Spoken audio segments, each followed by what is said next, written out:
Bonsoir à tous, on débute en Espagne où le mercato s'accélère et la Ligue 1 attise les convoitises. Le FC Séville a envoyé des émissaires en France pour boucler rapidement 2 transferts prioritaires, Ben Yedder et Nicolas Nkoulou. L'Hexagone plaît également au Barça puisque Alexandre Lacazette et Michy Batshuayi sont cités comme 2 cibles préférentielles des Blaugrana pour compléter leur attaque.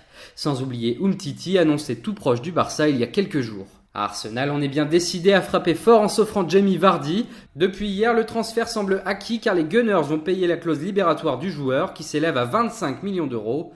Un transfert qui devrait être officiel avant l'Euro, mais ce n'est pas le seul joueur de Leicester qui intéresse Arsène Wenger. Le coach français a ciblé Riyad Mahrez. Les négociations sont en cours entre l'Algérien et le club londonien. Arsenal encore est également cité parmi les courtisans de N'Golo Kanté et rejoint le PSG, Manchester City et le Real Madrid dans la course. Justement, à Madrid, Zidane a réclamé 3 recrues. D'abord un latéral gauche qui pourrait être Rodriguez de Wolfsburg ou Wendel de Leverkusen. Puis un milieu axial, Zizou rêve de Paul Pogba et surveille Marco Verratti et donc N'Golo Kanté. Devant la priorité reste Robert Lewandowski, mais on parle également de Aubameyang. Quant à Alvaro Morata, il devrait être racheté à la Juve, mais son avenir reste incertain.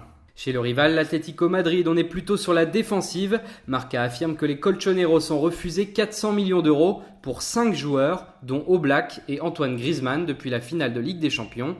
En revanche, Diego Simeone semble bien parti pour rester. Il a exigé de retenir ses cadres et négocie lui-même le retour de Diego Costa, qui pourrait revenir contre 40 millions d'euros, prix payé par Chelsea pour le recruter il y a 2 ans. Et enfin, c'est officiel, le Borussia Dortmund vient d'enregistrer une 3e arrivée. Après Ousmane Dembélé et Marc Bartra, c'est Sébastien Rode qui s'est engagé avec la formation de la Ruhr. Patrice Evra, lui, prolonge une nouvelle fois son contrat avec la Juventus. Il est maintenant lié au club jusqu'en 2017 avec une année supplémentaire en option. Voilà, c'est tout pour aujourd'hui. Bonne soirée à tous et rendez-vous demain pour de nouvelles informations sur le mercato.